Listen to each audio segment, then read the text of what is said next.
Hundreds of people gathered last night to honor a man who was shot and killed by police after a traffic stop. Investigators say that Gary Harrell was armed and ran from IMPD after he was pulled over for reckless driving on Thursday morning. News 8's Lakin McGee is following the story. Lakin, family members are responding. Yeah, they are. So his family, his friends that were at the vigil say that he was unjustly killed. Now, their big question, why was he shot at if he was running away from police? A relative of Gary says this family has dealt with heartache already this year. One of Gary's brothers died just months ago. Our crews at the vigil tried to speak with his mother and one of his sisters, but they were understandably overwhelmed and didn't want to.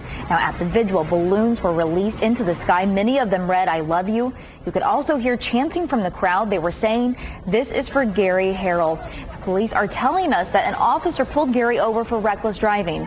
As the officer was talking to him, they say Gary ran off with a gun in his hand. The officer ran after him, shooting and killing him. A neighbor says he heard around 5 or 6 shots and saw some of that interaction.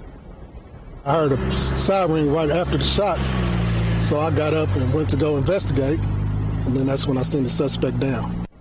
That was just one of the neighbors in the area that came out to see what had happened. Many say they saw Gary lying in the yard unresponsive. IMPD says they did try to revive Gary. At this time, we are trying to figure out if Gary shot at the officer. What we do know is that the officer's body camera video was on during that shooting. That will help officers during their investigation. The officer that shot him is also on an administrative leave. I'm Lakin McGee for Wish TV, wishtv.com, and like us on Facebook.